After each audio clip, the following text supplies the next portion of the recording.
آج اسمبلی کا پہلا اجلاس تھا اور مریم نواز صاحبہ جو کہ وزیر اعلیٰ پنجاب بننے جا رہی ہیں، جیسے کہ آپ نے پہلے ذکر کیا جی پنجاب کی ہسٹری میں پہلی دفعہ کوئی خاتون وزیر اعلیٰ ہوں گی. اور ہمیں اس وقت ملک کے اندر جس قدر انتشار پھیلا ہوا ہے، جس قسم کی اس وقت سیاست کے اندر ایک شور و غوغا ہے، اس کو ختم کرنے کی ضرورت تھی. لیکن بڑی افسوس کی بات ہے کہ شاید ہم ون سائیڈڈ اپروچ رکھتے ہیں. ہم صرف لوگوں کو محکوم دیکھنا چاہتے ہیں. ہم چاہتے ہیں کہ وہ ہاتھ باندھ کے ہمارے سامنے کھڑے ہو جائیں اور ہم ان کو تشدد بھی کرتے رہیں، ان پہ جبر بھی کرتے رہیں اور وہ آگے سے بولے بھی نہ. کیا ہماری یہی سوچ ہے؟ اسی سوچ کے ساتھ ہم نے آگے بڑھنا ہے؟ آج چاہیے یہ تھا کہ وہاں پہ ایک برداشت نظر آتی ہے، ایک رواداری نظر آتی. آج جو اکثریتی یہاں پہ پارٹی ہے، کیونکہ وہ حکومت بنانے جا رہی ہے، دیکھیں اپوزیشن کا کام ہوتا ہے وہ نعرے بھی لگاتی ہے، اپوزیشن احتجاج بھی کرتی ہے، تنقید بھی کرتی ہے.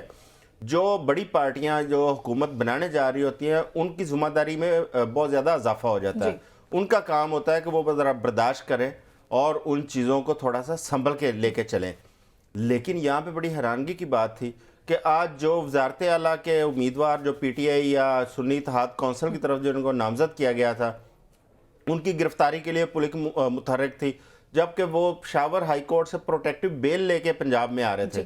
اور یہاں پہ انہوں نے ناکے لگائے ہوئے تھے کہ اسلم اقبال صاحب کو آپ نے اندر نہیں جانے دینا، ان کو گرفتار کر رہے ہیں. بھئی وہ الیکٹڈ ممبر ہے، اگر وہ کسی جرم میں آپ سمجھتے ہیں وہ ملوث ہے تو قانون کے مطابق وہ تو بار بار کہہ رہے ہیں کہ میرے اوپر ثابت کرو تو مجھے جس مرضی کٹہرے میں کھڑا کر دو. اگر وہ ملوث تھے تو آپ ان کو اس قانون کے مطابق ٹریٹ کرتے، لیکن اگر وہ پروٹیکٹیو بیل پہ آ رہے ہیں تو اتنا تو ان کا قانونی حق ہے کہ ان کو اسمبلی فورم پر آنے دیا جائے. اگر وہ الیکشن کنٹیسٹ کرنے کے لیے یا آج حلف اٹھانے کے لیے آ رہے ہیں، آپ نہیں چاہتے کہ وہ بندہ حلف بھی اٹھائے اور کل آپ کے سامنے وزارت اعلیٰ کے امیدوار کے طور پر وہ الیکشن لڑ سکے. آپ یہ چاہ رہی ہیں کہ آپ بلا مقابلہ وہاں پہ وزیر اعلیٰ منتخب ہوں، آپ کے مقابلے پہ کوئی امیدوار ہی نہ ہو. بھئی اس طرح کے رویے جو ہے نا، انہوں نے پہلے ہی بہت انتشار پھیلا دیا اس ملک کے اندر. آپ نے ایک طرف پی ٹی آئی کے لوگوں کے لیے زمین تنگ کی ہوئی ہے، دوسری طرف آپ وہ صحافی، وہ ہمارے سوشل میڈیا ایکٹیوسٹ جو بات کرتے ہیں، تنقید کرتے ہیں، اگر الیکشن کی دھاندلی کے اوپر وہ بات کرتے ہیں، آپ بجائے کور ایشو کی طرف آئیں، آپ اس مسئلے کی طرف آئیں جس کی وہ نشاندہی کر رہے ہیں. اگر وہ الیکشن کی دھاندلی کے اوپر کوئی بات کر رہے ہیں تو وہ تنقید برائے اصلاح کر رہے ہیں. اس ادارے کی ذمہ داری ہے اس تنقید کی روشنی میں اس کو ٹھیک کرے. آپ ان صحافیوں کی زبان بندی کے اوپر فوکس کر رہے ہیں. کبھی آپ ان کو ایف آئی اے کے نوٹس بھجوا رہے ہیں، کبھی آپ ان کو اینٹی کرپشن کی طرف سے گرفتار کروا رہے ہیں. اب انہوں نے دیکھیں نا، کل رات کو وہ عمران ریاض کو گرفتار کیا اور اس کے اوپر مقدمہ کون سا درج کیا جی؟ وہ ایک فش فارم بنایا تھا، اس میں اس نے اور اس کے والد صاحب نے وہاں پہ کوئی بڑا وہاں پہ گھپلا کر دیا کہ پتہ نہیں کیا. حالانکہ انہوں نے بتایا آج کورٹ کے اندر کہ وہ 1 کروڑ سم تھنگ میں وہ اس کا ٹھیکہ ہوا کرتا تھا. انہوں نے 4 کروڑ 40 لاکھ میں باپ بیٹے نے وہاں پہ ٹھیکہ لیا ہے اور گورنمنٹ بولی کے اندر لیا ہے. بھئی اگر یہ چیزیں آپ کو آج یاد آ رہی ہیں، جب آپ صرف وجہ کیا تھی؟